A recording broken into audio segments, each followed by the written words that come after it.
월든, 헨리 데이빗으로 지음, 강승영 옮김, 출판사 은행나무.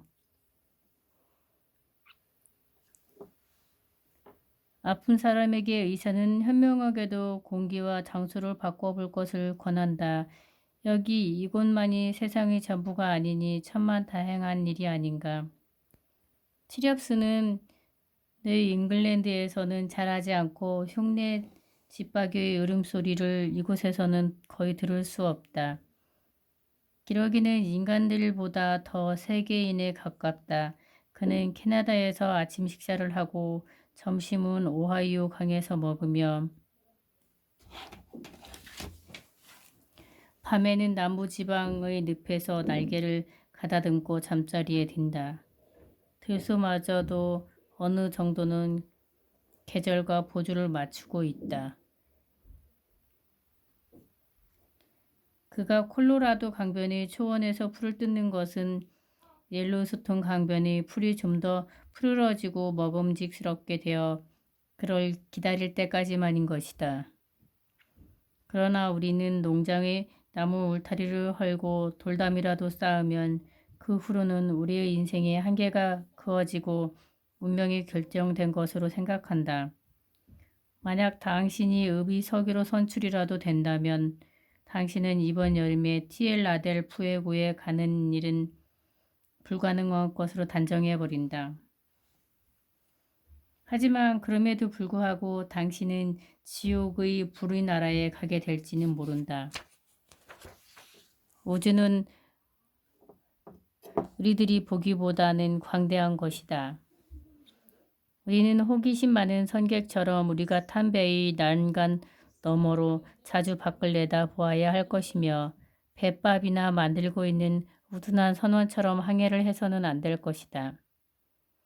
지구의 반대편은 우리가 시선을 주고받는 사람의 고향일 뿐이다.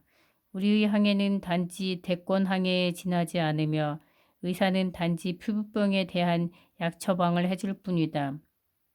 어떤 사람은 기린을 사냥하러 남아프리카로 달려가지만 분명 그것은 그가 쫓아야 할 사냥감은 아닌 것이다.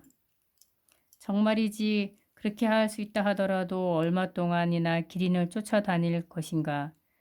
깍도요나 맷도요도 좋은 사냥거리이긴 하겠지만 자기 자신을 사냥의 대상으로 삼는 것이 좀 더 고귀한 스포츠 아니겠는가.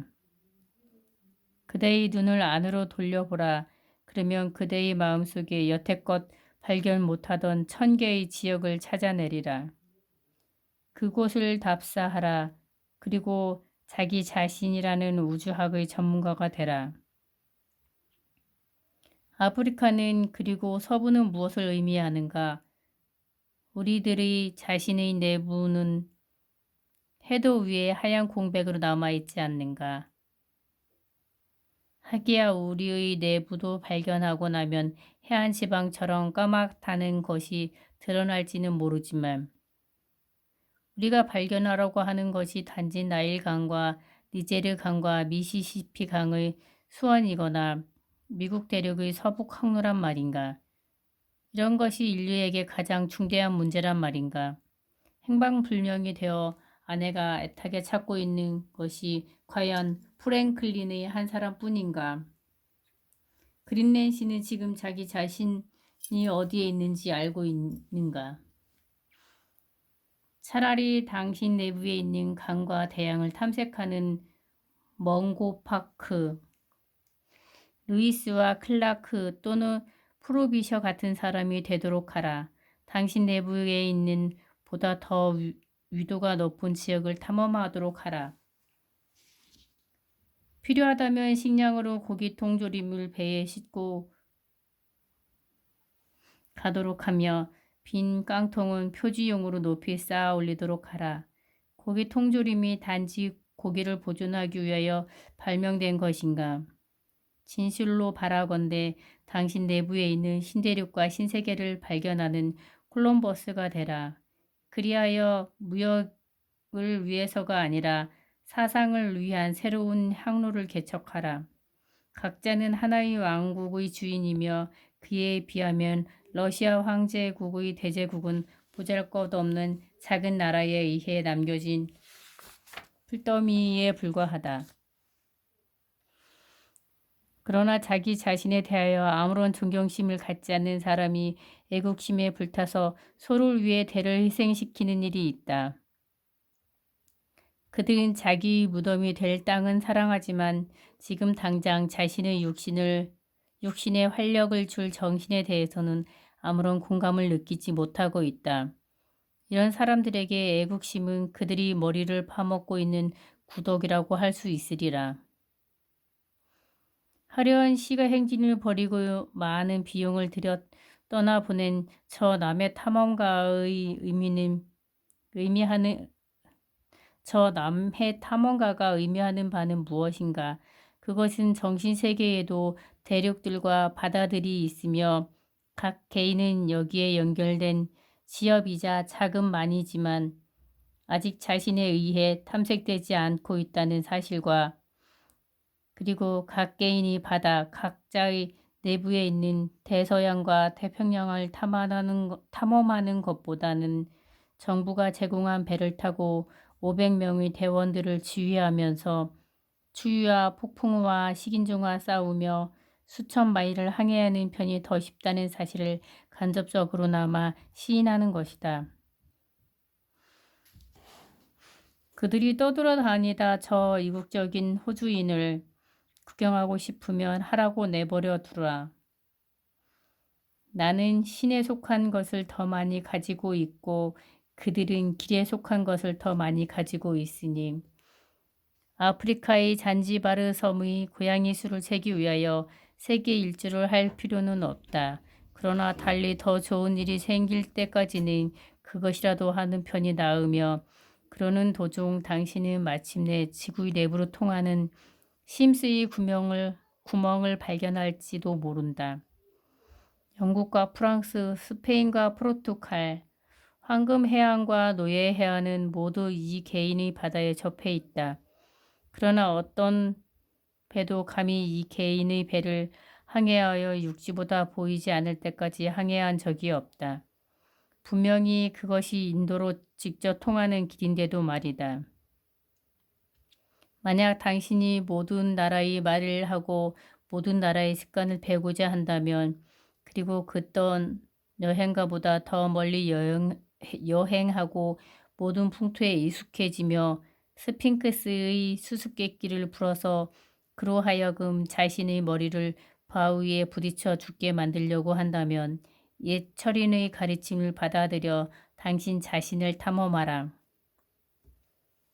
여기에는 맑은 눈과 굳건한 용기가 필요하다. 패배한 자, 자신의 의무를 버리는 자들만이 전쟁터에 간다. 그들은 도망쳐 군대에 몸을 맡기는 겁쟁이들이다. 지금 당장 가장 먼 서쪽 길을 향해 떠나라. 그 길은 미시시피 강이나 태평양 해안에서 멈추지 않으며 케케묵은 중국인이나 일본에 가는 것도 아니며 당신이 세계와 직접적인 접선을 이루며 당신을 그리로 인도해 줄 것이다. 여름에도 겨울에도 낮에도 밤에도 해가 지고 달이 지고 마침내 지구마저 지더라도 말이다. 미라보는 사회의 가장 신성한 규범의 공공연히 대적하는 일에 가담하려면 어느 정도의 결의가 필요한지를 확인하기 위하여 노상에서 강도질을 했다고 한다. 그는 대열 속에 싸우는 병사는 노상 강도의 반만큼의 용기도 필요 없다고 단언했다. 그는 또 충분히 생각해 본 끝에 어떤 굳은 결심을 하게 되면 명예나 종교의 구애를 받지 않고 그 일을 해낼 수 있다고 말했다.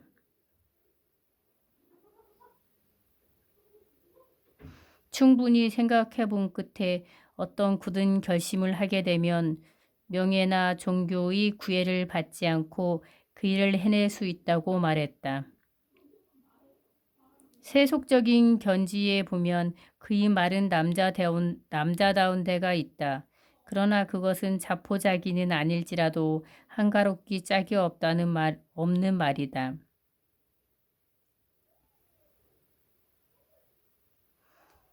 생각이 제대로 바뀐 사람은 보다 신성한 법칙을 따르는 과정에 소위 사회의 가장 신성한 규범에 공공연히 저항하는 위치에 놓인 자신의 모습을 발견하는 적이 한두 번이 아닐 것이다. 그리하여 그는 미라보처럼 탈선적인 행동을 하지 않더라도 자신의 결의를 시험할 기회를 얻게 되는 것이다.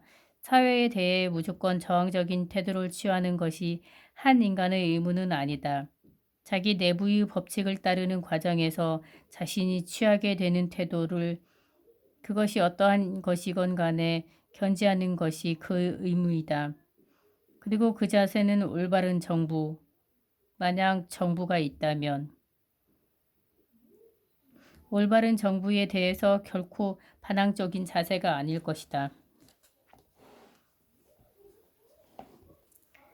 나는 숲에 들어갈 때나 마찬가지로 어떤 중요한 이유 때문에 숲을 떠났다. 내게는 살아야 할 또 다른 몇 개의 인생이 남아있는 것처럼 느껴졌으며 그리하여 숲 생활에는 더 이상의 시간을 할애를 할 수 없었던 것이다. 우리도 자신이 느끼지 못하는 사이에 얼마나 쉽게 어떤 특정한 길을 밟게 되고 스스로를 위하여 다져진 길을 만들게 되는지 놀라운 일이다. 내가 숲에서 산 지 일주일이 채 안 되어 내 집 문간의 호수까지는 내 발자국으로 인해 길이 났다. 내가 그 길을 사용하지 않은 지 5, 6년이 지났는데 아직도 그 길의 윤곽은 뚜렷이 남아있다. 아마 다른 사람들도 그 길을 밟아 길로서 유지되게 했나 보다. 땅의 표면은 부드러워서 사람의 발에 의해 표가 나도록 되어 있다. 마음의 길도 마찬가지이다. 그렇다면 세계의 큰 길은 얼마나 밟혀서 닳고 먼지투성이일 것이며 전통과 타협의 바퀴 자국은 얼마나 깊이 패었겠는가. 나는 선신에 편히 묵으면서 손님으로 항해하는 것을 좋아하지 않으며 인생의 돛대 앞에 갑반 위에 있기를 원했다. 나는 이제 배 밑으로 내려갈 생각은 없다. 나는 실험에 의하여 적어도 다음과 같은 것을 배웠다. 즉 사람이 자기 꿈의 방향으로 자신 있게 나아가며 자기가 그리던 바의 생활을 하려고 노력한다면 그는 보통 때는 생각지도 못한 성공을 맞게 되리라는 것을 말이다. 그때 그는 과거를 뒤로하고 눈에 보이지 않는 경계선을 넘을 것이다. 새롭게 보편적이며 보다 자유로운 법칙이 그의 주변과 내부에 확립되기 시작할 것이다. 그렇지 않으면 묵은 법칙이 확대되고 더욱 자유로운 의미에서 그에게 유리하도록 해석되어 그는 존재의 높은 질서를 허가받아 살게 될 것이다. 그가 자신의 생활을 소박한 것으로 만들수록 우주의 법칙은 더욱더 명료해질 것이다.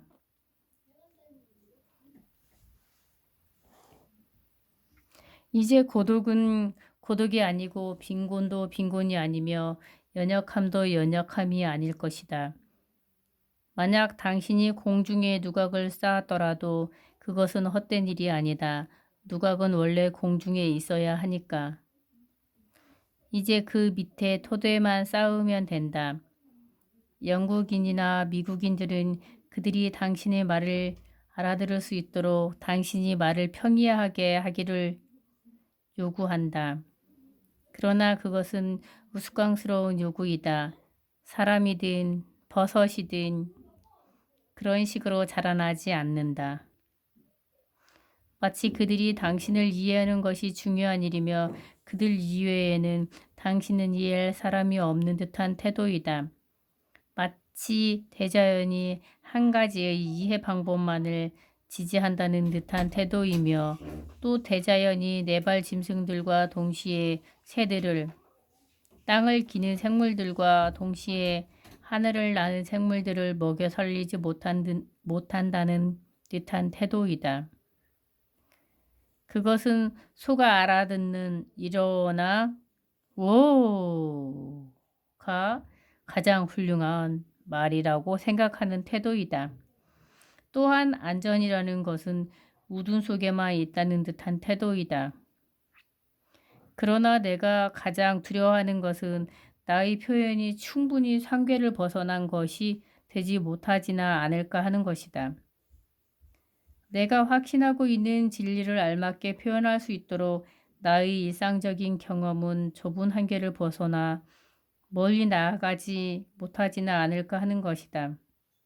상계를 벗어난다는 것은 그것은 당신이 어떤 울타리에 둘러싸여 있는가에 따라 달라진다.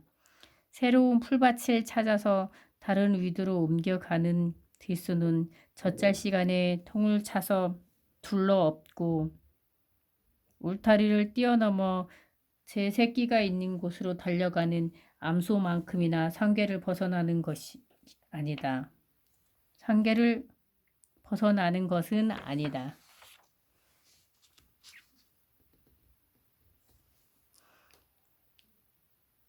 나는 어딘가에서 제한 없이 이야기를 하고 싶은 욕망을 느낀다. 잠에서 깨어나는 사람이 잠에서 깨어나는 다른 사람에게 이야기하듯 말이다. 왜냐하면 진실된 표현의 기초만이라도 마련하기 위해서는 아무리 과장을 하더라도 충분치 않다는 것을 나는 확신하고 있기 때문이다. 한 가락의 음악을 들어본 사람이라면 상괴를 벗어난 투로 이야기하는 것을 그 후로는 결코 두려워하지 않을 것이다. 미래를 생각할 때 또 앞으로 가능한 일들을 생각할 때 우리는 앞쪽 방면으로 어느 정도 느슨하게 선을 그어 놓지 말고 살아야 할 것이다.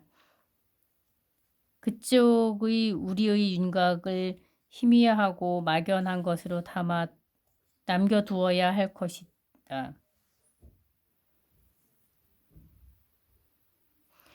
마치 우리 그림자가 태양을 향해서 눈에 보이지 않게 땀을 흘리듯이 말이다. 우리들이 어휘들이 지닌 휘발성의 진실은 잔재적인 표현이 부적당함을 끊임없이 폭로해야 한다. 진실은 그 자리에서 바로 전달되고 자의뿐인 기념비만이 뒤에 남는다. 우리들이 믿음과 경건함을 표현하는 말은 명확하지 않다. 그러나 탁월한 성향을 지닌 사람들에게 그 말들은 의의가 깊으며 유황과도 같은 향기를 지닌다. 왜 우리는 항상 자신의 수준을 가장 둔한 통찰력에 내려 맞추고는 그것을 상식이라고 찬양하는가? 가장 평범한 상식은 잠자고 있는 사람들의 상식이며 그것들은 그것을 코고는 소리로 표현한다. 우리는 보통 사람의 한 배 반쯤의 지적 능력을 가진 사람을 반편으로 치부해버리는데 그것은 우리가 그런 사람의 지적 능력을 3분의 1밖에 이해하지 못하기 때문이다. 하기야 어떤 사람들은 빨간 아침 노을에 대해서도 흠을 잡으려 들 것이다. 그들이 아침 일찍 일어날 수만 있다면 말이다. 인도의 신비주의자 카비르의 시는 네 가지 다른 의의, 즉 환상, 기백, 지성과 브라만교의 심오한 교리를 담고 있는 것으로 사람들은 이해한다는 말을 들은 적이 있다. 그러나 지구의 쪽에서는 어떤 사람이 쓴 글이 한 가지 이상의 해석을 허용하면 그것은 비판의 대상이 될 근거가 있다고 여긴다. 영국에서는 지금 감자 썩는 병의 치료법을 알아내려고 혈안이 되어 있다고 하는데 그보다 훨씬 위험하고 더 널리 퍼져 있는 머리 썩는 병에 대한 치료법은 누가 알아낼 것인가? 나는 나의 그리 애매모호한 경지에 이르렀다고는 생각하지 않는다. 그리고 나의 글 가운데서 월든호수의 얼음에 대해 사람들이 트집 잡는 이상의 치명적인 결함이 발견되지 않는다면 무척 자랑스럽게 생각하겠다. 남부에는 얼음을 사가는 사람들은 남부에서 얼음을 사가는 사람들은 얼음이 순수하다는 증거인 청색을 흐린 것으로 생각해서 월드는 얼음 대신 희긴 희지만 수초의 맛이 도는 케임브리지 얼음을 택했다. 사람들이 좋아하는 순수성이란 지구를 둘러싸고 있는 안개 같은 것이지 그 안개 위에 있는 창공의 전기 같은 것은 아니다. 어떤 사람들은 우리 미국인들 그리고 일반적인 현대인들이 고대인들은 물론 엘리자베스 여왕 시대의 사람들과 비교해서도 지적인 소인배들에 지나지 않는다고 기가 아프게 떠들어댄다. 그러나 그게 어떻다는 말인가? 살아있는 개는 죽은 사자보다 나은 것이다. 자기가 왜소한 피그미족에 속한다고 해서 가장 큰 피그미가 되려고 노력하지 않고 가서 목을 매야 한단 말인가? 각자는 자기 자신의 일에 열중하고 타고난 천성에 따라 고유한 인간이 되도록 노력해야 할 것이다.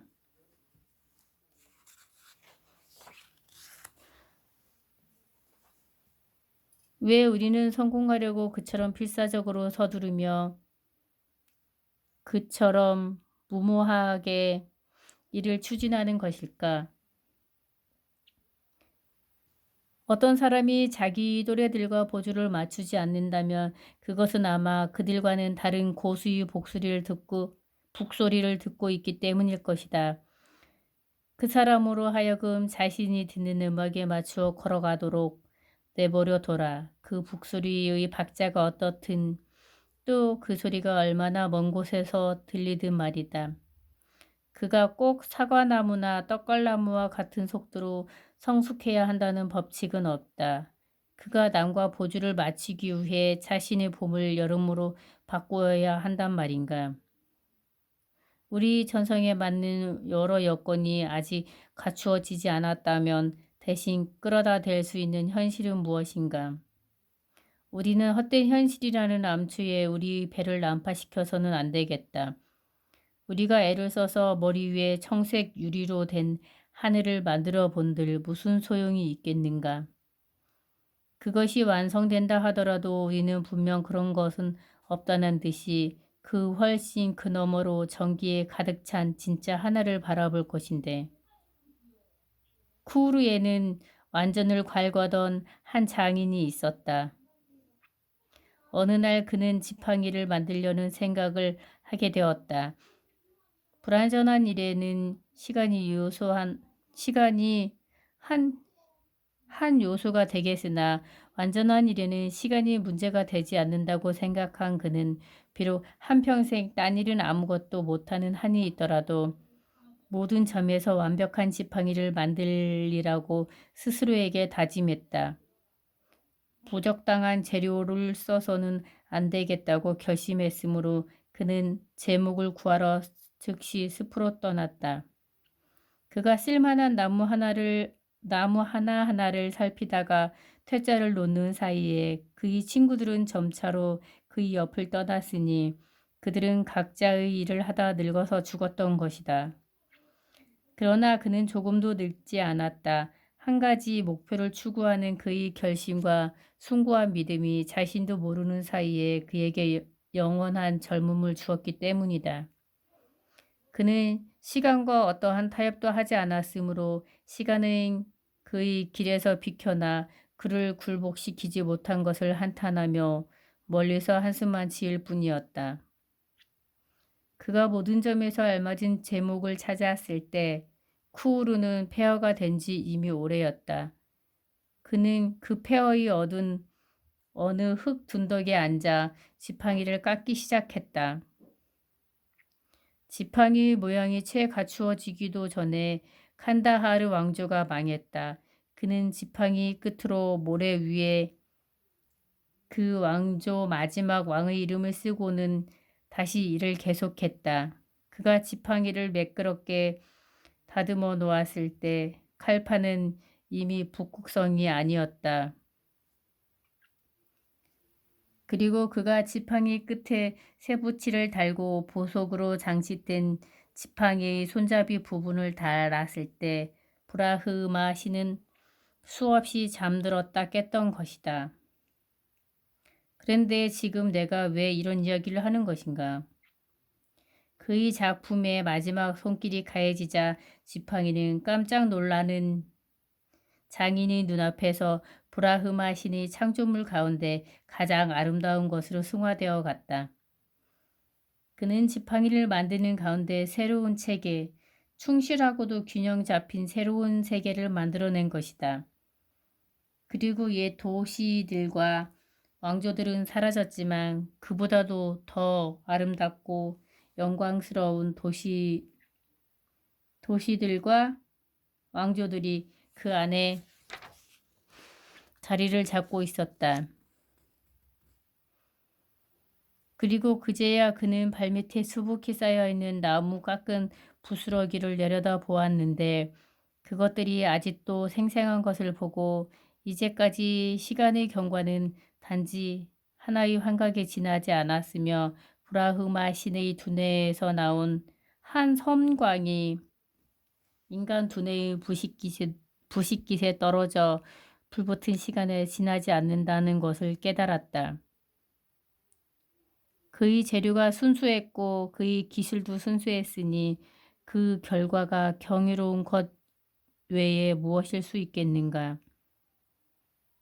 우리가 어떤 사물에 부여하는 어떠한 표면도 진실만큼 우리에게 도움이 되지는 못한다. 오직 진실만이 모든 것을 견뎌낸다.